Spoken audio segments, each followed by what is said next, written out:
Welcome to Politicos media. ప్రస్తుతం మనం విశాఖలోని ఫిషింగ్ హార్బర్ వద్ద ఉన్నాం. సో మరికొద్ది రోజుల్లో వేట నిషేధ కాలం ప్రారంభం కాబోతుంది. సో ఈ వేట నిషేధ కాలంలో మత్స్యకారులు సముద్రంలోకి వేటకు వెళ్ళరు. సో మనం ప్రస్తుతం మత్స్యకారుల వద్దకు వెళ్ళి ఈ వేట నిషేధ కాలంలో వారు ఏం చేస్తారు, ఈ వేట నిషేధ కాలంలో వారు వేటకు వెళ్ళకపోతే వారి జీవనం ఎలా కొనసాగుతుంది, ప్రభుత్వాలు ఏ విధంగా ఆదుకుంటున్నాయనే విషయాలను వారిని అడిగి తెలుసుకుందాం. సో మన దగ్గర కొందరు మత్స్యకారులు ఉన్నారు, వారిని అడిగి వారి సమస్య ఏంటో తెలుసుకుందాం. చెప్పండి సార్, మీరు ఏంటి ప్రధాన సమస్య? మత్స్యకారులకు సంబంధించి అనేకమైన సమస్యలు ఉన్నాయి. వేట లేక పూట గడవక మత్స్యకారులు ఈరోజు అప్పులు పాలై ఆత్మహత్యలు చేసుకునే పరిస్థితి ఉంది. ఈ మధ్యకాలంలోనే మత్స్యకారులు మహిళ ఒక ఆమె చనిపోయింది ఆత్మహత్య చేసుకుంటూ. మరొక సోరాడ నరేంద్ర అనే ఒక అబ్బాయి లోన్ యాప్ తీసుకుంటూ వేట లేక అది కట్టలేక మరణించడం జరిగింది. ఈ సందర్భంగా 2 ఏళ్ల నుండి గత ప్రభుత్వంలో 10,000 రూపాయలు వేట నిషేధ పరిహారం జగన్మోహన్ రెడ్డి ఇస్తే చంద్రబాబు నాయుడు 10,000 2 మాసాలకు ఏం సరిపోతుంది, నేను వస్తే 20,000 ఇస్తాను అని ఎన్నికల మేనిఫెస్టోలో పెట్టారు. మంచిదే, అందరం కూడా స్వాగతించాం. మరి ఎన్నికల మేనిఫెస్టోని మీ 10 నెలలు కావస్తున్నా ఇంతవరకు అమలు చేయడం లేదు. గత సంవత్సరం కూడా డబ్బులు ఇవ్వలేదు, ఈ సంవత్సరం కూడా వేట నిషేధ సమయం ముగుస్తుంది.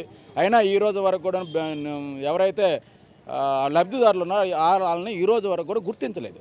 మరి ఎప్పటి వరకు గుర్తించకపోయి ఎప్పుడు డబ్బులు వేస్తారన్నది మత్స్యకారుల ప్రశ్న. ఈరోజు మత్స్యకారులు బోట్లు మీరు చూస్తున్నారు, మొత్తం బోట్లు కూడా కట్టేసే ఉన్నాయి, బోట్లు ఏటలు లేవు. ఈ సంవత్సరం అంతా తుఫాన్లు ఎప్పుడు కూడా రాలేదు. సుమారు ఈ సంవత్సరం ఈ 10 నెలల ఏట సమయంలోన 4 మాసాలు కూడా వేట జరగలేదు. ఈరోజు మత్స్యకారులు అత్యంత దీనావస్థలో ఉన్నారు. ఏదైతే కూటమి ప్రభుత్వం చంద్రబాబు నాయుడు గారు హామీ ఇచ్చారో ఆ హామీని 20,000 వెంటనే లబ్ధిదారులు గుర్తించి ఇవ్వాలి. అలాగే 2 సంవత్సరాలకు సంబంధించి 40,000 ఇవ్వాలి. ఏదో ఈ సంవత్సరం ఇస్తాము గత సంవత్సరం ఇస్తామంటే జరగదు. మత్స్యకారులు కూడా తీవ్ర ఇబ్బందుల్లో ఉన్నారు, తీవ్ర మానసిక వేదనకు గురవుతున్నారు. ఈరోజు భారతదేశం ఇంత సుభిక్షంగా ఉందంటే మత్స్య ఎగుమతుల ద్వారా విదేశీ మారక ద్రవ్యం ఏదైతే వస్తుందో ఆ మారక ద్రవ్యం వల్ల ఈరోజు భారతదేశం సుభిక్షం ఉంది. అమెరికా లాంటి దేశం ఆర్థిక మాంద్యంలో పోతే భారతదేశం మాత్రం ఆ మాంద్యం నుండి తట్టుకోగలిగిందంటే సముద్ర ఉత్పత్తులు ఎగుమతుల వల్ల. ఈరోజు ఈ సముద్ర ఉత్పత్తుల ఎగుమతులు ఒక మన రాష్ట్రం నుండే భారతదేశ వ్యాప్తంగా 100% అయితే అందులో 95% ఒక మన ఏపీ నుంచే జరుగుతుంది. మరంటే ఆంధ్రప్రదేశ్ని అంత ఆదాయం గల ఆంధ్రప్రదేశ్ని ఈరోజు మత్స్యకారులు తెచ్చినట్టు ఆదాయాల్ని కనీసం వాళ్ళకి ఇవ్వకుండా 20,000 రూపాయలు ఇవ్వకుండా ఈరోజు మోసం చేస్తున్న గత ప్రభుత్వాలు చేసే ఈ నేటి ప్రభుత్వాలు కూడా చేస్తున్నాయి. అందువలన ఏదైతే ఈ వేట నిషేధ పరిహారం ఉందో వేట నిషేధ పరిహారం వెంటనే ఇవ్వాలని ఈ సందర్భంగా కూటమి ప్రభుత్వం కూడా మీరు ఏదైతే హామీ ఇచ్చారో హామీని అమలు చేయాలి. లేని పక్షంలో ప్రజా ఉద్యమాన్ని తీసుకెళ్లి ప్రజలను కదిలించి మత్స్యకారులను కల్పించి రాబోయే రోజుల్లో ఇంకా ఉద్యమాలు ఉధృతం చేస్తానని ఈ సందర్భంగా కూటమి ప్రభుత్వాన్ని హెచ్చరిస్తున్నాం. మొత్తం ఈ విశాఖ ఫిషింగ్ హార్బర్లో ఎన్ని ఫిషింగ్ బోట్స్ ఉన్నాయి, ఎంతమంది మత్స్యకారులు ఆధారపడి జీవితం సాగి ఒక ఈ ఫిషింగ్ హార్బర్ బేస్ చేసుకుంటే సుమారు 2 లక్షల మంది మత్స్యకారులు బ్రతుకుతున్నారు. 2 లక్షల మధ్య ఒక వేటకి వెళ్ళే వాళ్ళే కాకుండా వేట మీద ఆధారపడే వాళ్ళు కూడా. ఈరోజు ఫిషింగ్ ఆగిపోతే అన్ని రకాల పనులు చేసేవాళ్ళు కూడా ఆగిపోతారు. చేపలు అమ్మేవాళ్ళు, చేపలు కొనేవాళ్ళు, ఈ ఐసులు ఎగుమతి చేసేవాళ్ళు, రిక్షాల మీద తోచుకుని వెళ్ళేవాళ్ళు, వీళ్ళందరూ కూడా ఉపాధి ఏం లేదు. అందరినీ గుర్తించాలి. మరొక పక్క ఏమంటున్నారు, బయోడీజిల్ వేసుకున్నాం కాబట్టి మీకు వేట నిషేధ పరిహారం రాదంటున్నారు. మరి తక్కువగా వస్తుంది ఆయిల్, ఎక్కువ రేట్లు కొనుక్కోలేక తక్కువ ఆయిల్ వేసుకొని ప్రమాదాలను తెలుసుకోవడాను ఆయిల్ వేసుకోవాలని కూడాను ఈరోజు మీకు వేట నిషేధ భృతి ఇవ్వమని చెప్తున్నారు. ఈరోజు రీసెంట్గా జేడీ ఫిషరీస్ గారు కలిసాం. గత సంవత్సరం డబ్బులే ఇస్తామంటున్నారు కానీ ఈ సంవత్సరం డబ్బులు ఇవ్వనంటున్నారు. ఈ సంవత్సరం డబ్బులు ఇంకా గవర్నమెంట్ రిలీజ్ చేయలేదు. గత సంవత్సరమే 10,000 ఇస్తారా 20,000 ఇస్తారనేది క్లారిటీ లేదు. గత ప్రభుత్వం 20,000 10,000 ఇస్తే మేము 20,000 ఇస్తానన్నా, మరి 20,000 అని ఇస్తారా లేక 10,000 ఇస్తారనేది ఇప్పటి వరకు కూడా క్లారిటీ లేదు. కాబట్టి ప్రభుత్వాన్ని మేము అడిగేది ఏంటంటే 20,000 ప్లస్ ఇదొక 20,000 40,000 రూపాయలు ప్రతి మత్స్యకారుని ఖాతాలోనే వేయాలని ఈ సందర్భంగా మేము కోరుతున్నాం. మా సమస్య లాగా బోట్లు ఫిషింగ్ లేక మనోడు అన్నట్లుగా కట్టేశారు. ఇప్పుడు ఒక 10 నెలలు ఏటలు చేసిన అందులో ఒక 6 నెలల కాడి నుంచి ఇప్పుడు ఏటి లేదు. ఈ ప్రభుత్వం వచ్చి మత్స్యకారులకు డబ్బులు వేస్తానన్నారు. ఇప్పుడు అలాగే 4 నెలల్లోనే వేస్తానన్నారు. కిందటి సంవత్సరం కూడా ఇస్తానన్నారు. ఈ సంవత్సరం మనోడు అన్నింటి 40,000 వేస్తానన్నాడు చంద్రబాబు నాయుడు. ఇప్పుడు అది కూడా లేదు. ఇప్పుడు ఏంటనేది మాకు తెలియకంటుంది. అది డబ్బులు మత్స్యకారులకి ఇలా పొజిషన్ ఉన్నది, ఆకలితో ఉన్నాం కదా. మరి గత ప్రభుత్వం కూడా అలాగ వేసినట్లుగా మాకు ఈ ప్రభుత్వం కూడా వేయాలని కోరుకుంటున్నాం. వేట నిషేధ సమయంలో మీరంతా ఖాళీగా ఉంటారు కదా, ఏ పని ఇప్పుడు ఈ ఏట ఆపేస్తున్నాం, ఆపేసి 2 నెలలు 3 నెలలు ఇలా ఖాళీగా ఉండడమే. మళ్ళీ 6 నెల 15వ తారీఖు వచ్చిన వరకు ఇలా ఖాళీ, ఇంకా మాకు ఇంకేటి లేదు మత్స్యకారులకు. మత్స్యకారులకి 10,000 ఎత్తప్పుడు చాలా ఇబ్బంది అయిపోయేదండి కింద జగన్ అవుతున్నాను. ఇప్పుడు ఆ 10,000 లేవు. ఇప్పుడు ఈ సంవత్సరంకి డబ్బులు ఏమి వెళ్తారన్నట్టుగా తెలట్లేదు. తెలపోతే ఇప్పుడు బోర్డులు ఇలా కట్టేసి ఉన్నాయండి. ఓనర్లకి జరగట్లేదు, మా కళాశాలకి జరగట్లేదు. ఇప్పుడు దానివల్ల కడుపుకి ఇబ్బంది అయిపోయి చచ్చిపోవడము అవి చేస్తున్నారు. ఇప్పుడు ఒక 25,000 వెయ్యాలి కదండి, అయిపోతే మరి ఎలాగ మా మత్స్యకారులు బతుకుతాం? ఈ ప్రభుత్వం వచ్చి అప్పుడు వాళ్ళు ఇచ్చిన హామీలే కదా అయ్యే. 10,000 ఎత్తే మేము 20,000 వేస్తామనివే.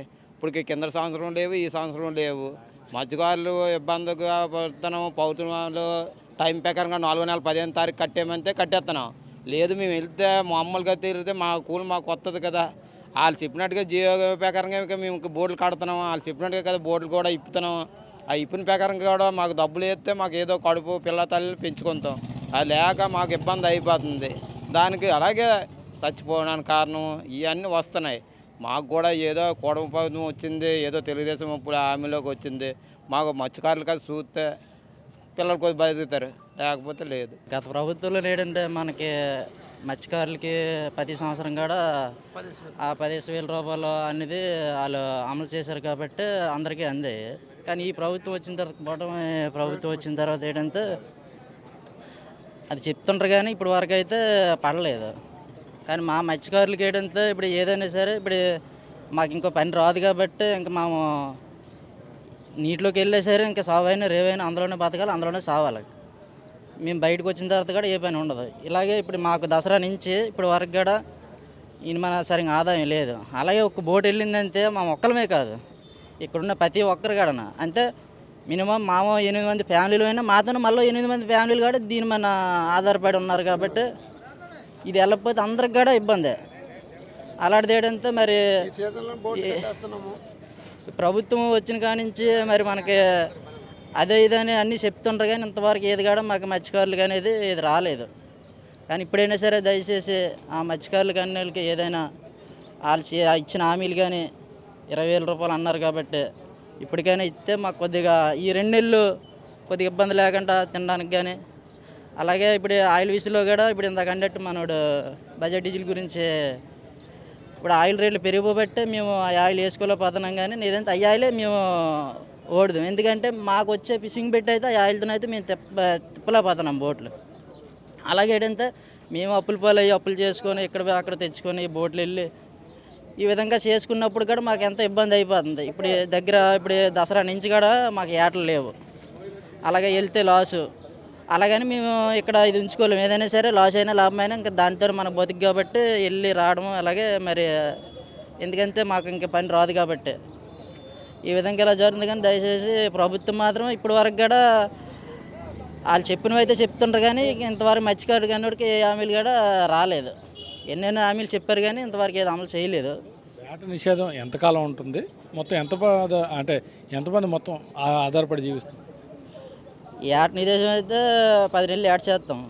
ఈ 10 నెలలు 2 నెలలు గ్యాప్ వస్తుంది. ఈ 2 నెలల్లోనూ మాకు ఇంకా ఉపాధి అనేది ఇటు ఉండదు. ఇంకా ఎందుకంటే మా బోర్డుల ధర ఉండడం, ఇలాగే మరి ఇంటి ధర అప్పు చేసుకొని తినడమే. ఇంకా మరి అప్పుడు ఈ 2 నెలలు ఉండిపోతాం కాబట్టి ఆ 2 నెలల్లోనే మనకి వీళ్ళు అదే ప్రభుత్వం వాళ్ళు ఇవ్వాల్సిన డబ్బులు మనకి సరిగ్గా రావట్లేదు కాబట్టి మరి మనకి వేసినట్టుంటే అన్ని విధాల కొద్దిగా ఏదో కొంతవరకు తినడానికైనా ఇబ్బంది లేకుండా ఉంటుందని మేము అనుకుంటున్నాం. కానీ మరి గత ప్రభుత్వంలో ఏంటంటే ఇచ్చిన హామీల ప్రకారం ప్రతి సంవత్సరం కూడా 10,000 అనేది పడ్డాయి. కానీ ఈ ప్రభుత్వంలో మాత్రం మరి ఇంకా ఇప్పటి వరకు అయితే ఇటు రాలేదు.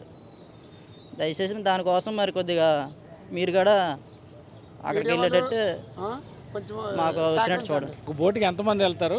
ఎంతకాలం వేట నిషేధం? బోట్కి 9 మంది వస్తుంది సార్. 9 మంది 8 మంది వెళ్తాం. 9 మంది 8 మంది ఏటలోకి వెళ్ళేసి మాకు జీవనం చేసుకుంటాం. ఈ అన్ సీజన్లోనూ గతసారి ప్రభుత్వంతప్పుడు 10,000 పడేవి. ఈసారి కూటమి ప్రభుత్వం వచ్చినప్పుడు ఆమె 20,000 ఇస్తానని చెప్పారు. 20,000 ఇస్తానంటే 20,000 రూపాయలు కూడా రాలేదు. ఆయన గురించి ఎదురు చూస్తున్నాం. ఓనర్లు చూస్తున్నారు, మా కడుపు మంటలు కలసం చూస్తున్నాం. ఆ 20,000 రాలేదు, 80 రాలేదు. గతసారి అయితే ఈ టయానికి పడిపోయేవి డబ్బులు, ఇది ఇప్పుడు పడలేదు. ఆయన గురించి మేము ఎదురు చూస్తున్నాం. మేము మత్స్యకారులు ఉన్నామంటే మాకు నీటి పురుగులు నీటిలోకి వెళ్ళకపోతే మాకు జరగదు. ఓనర్లు ఉన్నారు, ఓనర్లకి ఆయిల్ కూడా వాళ్ళకి వస్తాయో రావో తెలియవు. వాళ్ళు కూడా బాధపడతారు, ఓనర్లు కూడా బాధపడుతున్నారు. ఆయిల్ రేట్లు ఎక్కువైపోయినాయి, ఓనర్లు బాధపడుతున్నారు. ఇవతల ఓనర్ ఆయిల్ రేట్లు అవే ఎక్కువైపోయినాయి అనుకో, బోట్లు తిప్పడానికి వాళ్ళకి కష్టమే. మాకు వెళ్ళకపోతే మాకు కూడా కడుపు అవ్వదు. ఇక్కడ అద్దెలు కట్టుకొని ఇవన్నీ కట్టుకొని మేము ఉంటున్నాం. అదే కూటమి ప్రభుత్వం మాకు ఏదో హామీలు ఇచ్చారు కాబట్టి అప్పుడు 20,000 అన్నారు. ఆ 20,000 రూపాయలు ఇప్పిస్తే బాగుంటుందని మనం కోరుకుంటాం. చెప్పండమ్మా, ఈ మీకు మత్స్యకార భరోసా మత్స్యకారులు భరోసా అంటే వేటకు వెళ్ళే వాళ్ళకి, బోట్లో ఉండే వాళ్ళకే కానీ మహిళలకు మాత్రం, మత్స్యకార మహిళలకు మాత్రం లేదు. అది 35 సంవత్సరాల నుంచి ఉంటున్నాం, ఈ వ్యాపారం చేసుకుంటున్నాం. అంతే తప్ప మాకు ఎవరూ కూడా ఈ అన్సీజన్ ఉండిపోయామని కూడా మాకు ఎవరూ కూడా ఏది ₹1 సాయం చేయలేదు. ఎంతైనా సరే వేటకి వెళ్ళే మగోళ్ళకే తప్ప ఆడవాళ్ళకి మాత్రం ఇక్కడ ఎవరికీ లేదు. ఇప్పుడే కాదు, గత సంవత్సరంలో మేము పెట్టాం కూడా, దానికి కూడా మాకు గవర్నమెంట్ ఏ సహకారం కూడా మాకు అందించలేదు. అంటే వేట నిషేధం టైంలో బోట్లు అవి సముద్రంలోకి వెళ్ళవు, మీరు అమ్ముకోవడానికి చేపలు ఉండవు, మరి మీరు ఎలా జీవిస్తారు?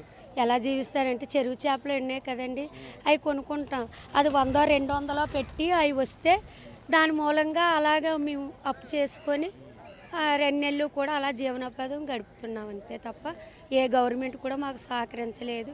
ఈ ఎండలో ఉన్నామని కూడా మాకు ఎవరు నీళ్ళలోకి ఎవరు వెళ్ళలేదు. కనీసం ఎవరి తరపునైనా సరే ఒక ₹100 సహాయం కూడా లేదండి. మా మత్స్యకారు మహిళలు ఇప్పుడే కాదండి, నేటి నుంచి ఇప్పటి వరకు కూడా ఏ గవర్నమెంట్ కూడా మాకు ₹1 అందజేయలేదు సార్. మాకు వాళ్ళకి ఎంత ఇస్తారమ్మా? ఈ మా బోట్ గత కాలంలో 15,000 ఇచ్చేవారండి.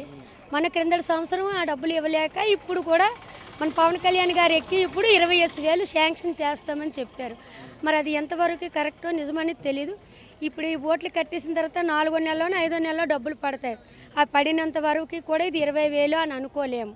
వేస్తే 20,000 వేస్తారు, లేదంటే 10,000 వేస్తారు. గత సంవత్సరం వేయలేదు కనుక మగోళ్ళకి 20,000 వేస్తారు. అంటే ఇప్పుడు ఈ వేట నిషేధ సమయంలో ఏం చేస్తారమ్మా? మరి వేటలకు వెళ్ళరు కదా మిగతా వాళ్ళందరూ ఎవరు వేటకి వెళ్ళరండి. మామూలుగా ఇంజిన్ తెప్పలతో వెళ్ళాలి అని అనుకుంటే వెళ్ళనివ్వరు. లాగు తెప్పలు ఉన్నాయి కదండి, ఆ లాగు తెప్పల మీద ఈ గట్టు వరకు వెళ్తారు. ఉంటే ఉన్న రోజున తింటారు, లేదంటే లేదు. గవర్నమెంట్ ఇచ్చిన 10,000తో 2-3 నెలలు కూడా మనకి అవ్వదు కదండి. అదనమాట, అప్పులు చేసుకుంటామండి. అది ఈ టైంలో ఈ బోట్ రిపేర్లు ఇలాంటివన్నీ చేసుకుంటారు. బోట్ రిపేర్లు వాళ్ళు చేసుకుంటారు.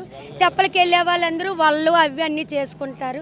మామూలు ఇంజిన్ తెప్పలు ఉన్న వాళ్ళందరూ గుల్లలు గోక్కోవడం, మొత్తం పెయింట్లు వేసుకోవడం అవి అన్నీ అలా చేస్తుంటారు. మీకు ఈ మత్స్యకార భరోసా పడుతుందమ్మా? మాకు పడలేదండి, అసలు ఏం పడలేదు. పిల్లలకి వేస్తానన్నారు, పిల్లల డబ్బులు పడలేదు. బోట్లకి వేస్తానన్నారు, బోట్ల డబ్బులు పడలేదు. ఏం పడలేదు. రేట్లు దించుతానన్నారు, రేట్లు దించలేదు. మేము ఎలా బతకాలి చెప్పండి. ఎంతకాలం ఉంటుంది ఈ వేట నిషేధం? అయిపోయింది, ఇంకా 4 నెలలు 15తో క్లోజ్ అయిపోయి. కాకపోతే ఈ సంవత్సరం అయితే ముందే క్లోజ్ అయిపోయి బోట్లన్నీ కట్టేశారండి.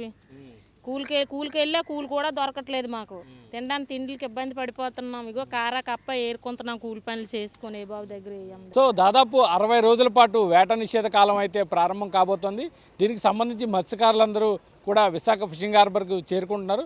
దాదాపు దేశంలోనే ఈ విశాఖ ఫిషింగ్ హార్బర్ నుంచి అత్యధిక శాతం విదేశాలకు మత్స్య సంపద ఎగుమతి అవుతుంటుంది. సో ఈ 60 రోజుల పాటు వేట అనేది కొనసాగించరు. మత్స్యకారులందరూ కూడా తమ ఇళ్ల వద్దే ఉంటారు. ఈ వేట నిషేధ కాలంలో ప్రభుత్వాలు ప్రతి ఏడాది కూడా 10,000 చొప్పున భరోసా ఇస్తుందని కుటుంబ ప్రభుత్వం అధికారులకు వచ్చిన తర్వాత ఏదైతే మత్స్యకారులకి భరోసా కింద అమౌంట్ వేస్తారో దాన్ని డబల్ ఇస్తామని అయితే ఎన్నికల హామీ కింద ప్రకటించిందని, ఆ హామీ మేరకు 20,000 తమకు అందజేయాలని అయితే మత్స్యకారులు కోరుకుంటున్నారు. ఈ వేట నిషేధ కాలం అంతా కూడా తాము ఏ పనులకి వెళ్ళమని, కేవలం దీని మీద ఆధారపడి ఉండే ఈ ఉప్పు అమ్ముకోవడం కానీ, ఐస్ అమ్ముకోవడం కానీ, చిన్న చిన్న చేపలు అమ్ముకునే వర్తకులు కానివ్వండి, వీరంతా కూడా ఏ పనులు ఉండవని, కేవలం ఈ వేటకు వెళ్తేనే తమ జీవనం సాగుతుందని ప్రభుత్వాలు గుర్తించి తమకు ఇస్తామన్నటువంటి భరోసా ఈ డబ్బులను త్వరితగతిన వేసి తమను ఆదుకోవాలని మత్స్యకారులందరూ కోరుకుంటున్నారు. కెమెరామెన్ ముఖేష్తో Kiran, Politicos, Visakha fishing harbour నుంచి.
Please subscribe to the channel and download the Politicos app from the links in the description.